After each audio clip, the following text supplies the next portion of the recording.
Welcome to the second World Sociology screencast, focusing on the role of transnational organisations. So in the first screencast we looked at different types of transnational organisations, and then we analysed the role of the Bretton Woods institutions, the IMF, the World Bank, the WTO. What we're going to do in this screencast is focus on the role of non-governmental organisations, and particularly the role of transnational corporations. So transnational corporations, or TNCs, are sometimes also called multinational corporations, or MNCs, and what we're talking about are very large companies that operate in many different countries.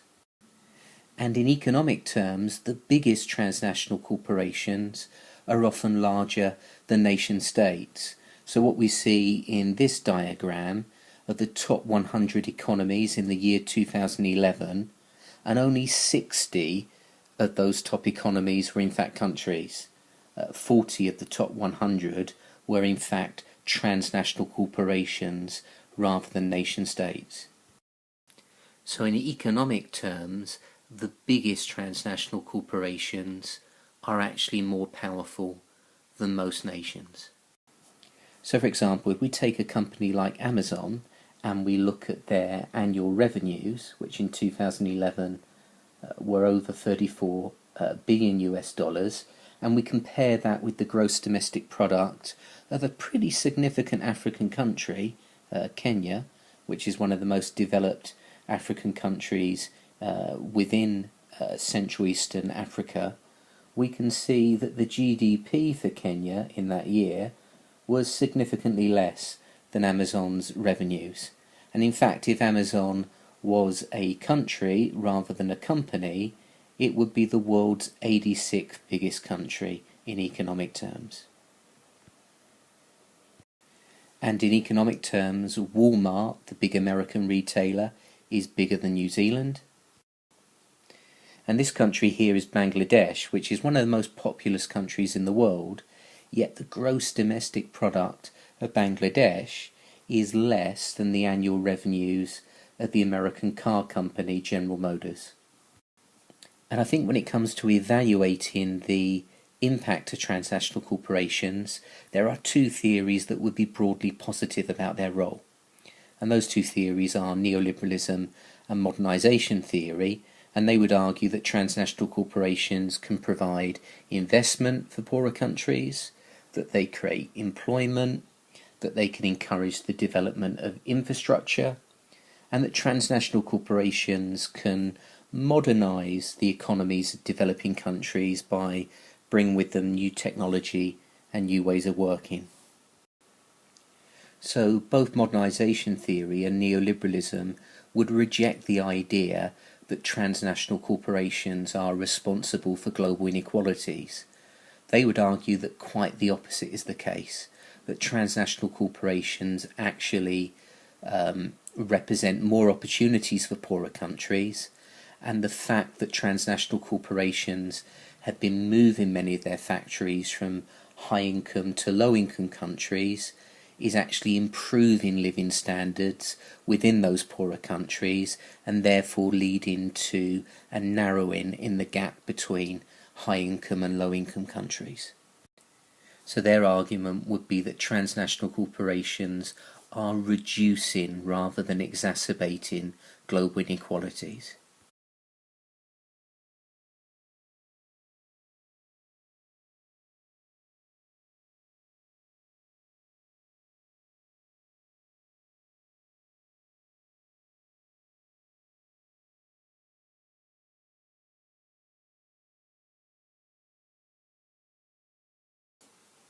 And therefore these export processing zones are meant to act as a bait to attract transnational corporations into a particular country.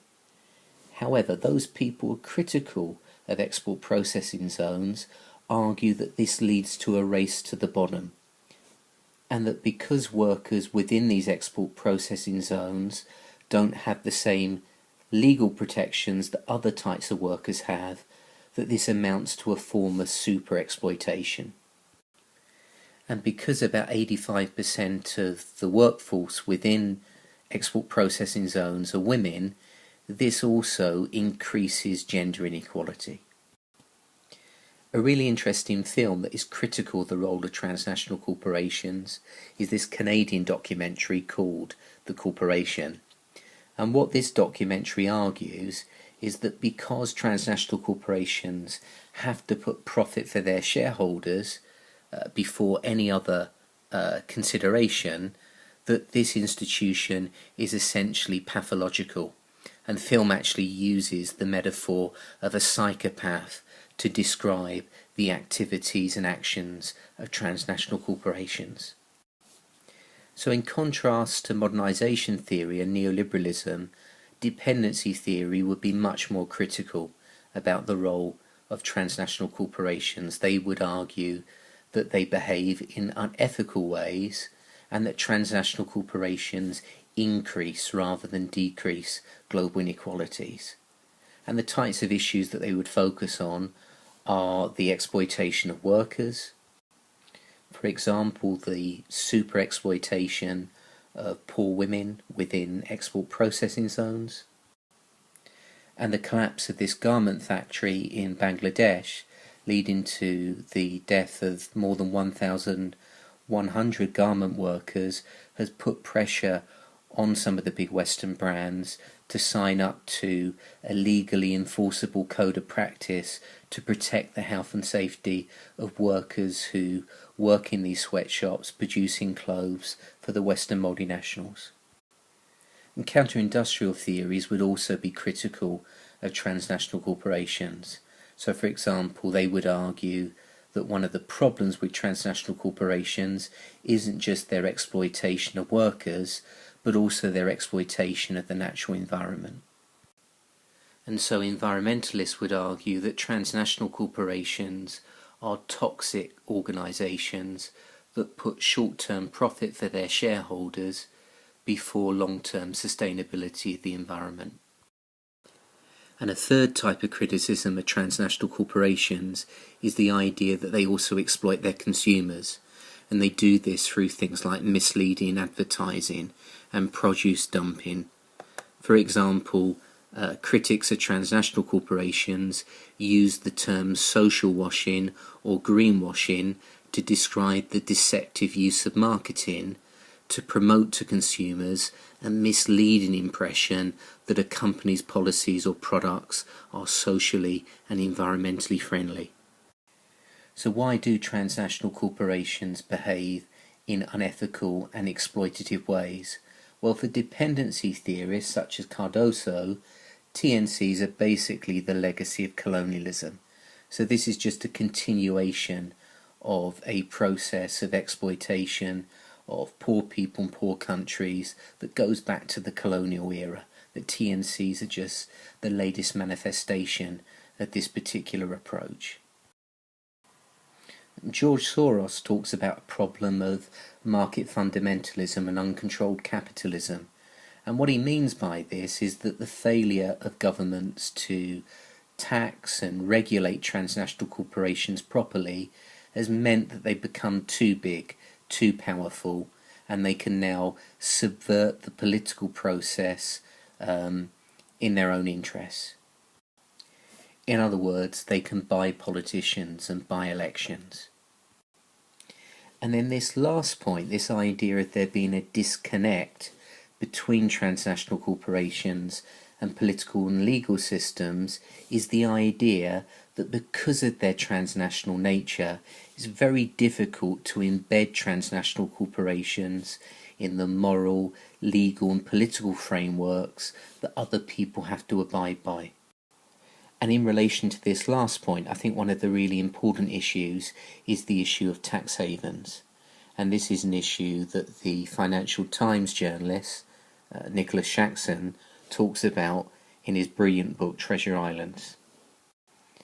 So the argument is that tax is a key weapon in the fight against poverty, and that taxes paid by both companies and individuals enable governments to fund vital public services such as healthcare, education, the provision of clean water and electricity and to finance anti-poverty programs throughout the world. So when multinational corporations and wealthy individuals fail to pay the tax that they owe, it's the poor who pick up the bill, and it's also going to lead to a situation where poor countries remain dependent on foreign aid. And there's an enormous amount of money hidden in these offshore tax havens. So anywhere between 21 and 32 trillion US dollars. So virtually all of the big multinationals are using tax havens for tax purposes. So as Nicholas Shaxson says, if you were to turn all of that offshore money into dollar bills and lay them end to end, they would stretch to the sun and back many times over. And obviously you can't fit this amount of money into a briefcase. So how does the money actually get to these offshore tax havens? And the answer, of course, is banks. If we take the UK economy, the City of London, the financial services industry plays a really important role in facilitating this kind of tax avoidance. And many of the tax havens around the world are intimately connected to Britain. They're either overseas territories or crown dependencies or former members of the British Commonwealth. And the issues of corporate tax avoidance and UK tax havens is one of the key campaign issues of the NGO umbrella group, the IF campaign, which is a successor to the Make Poverty History campaign.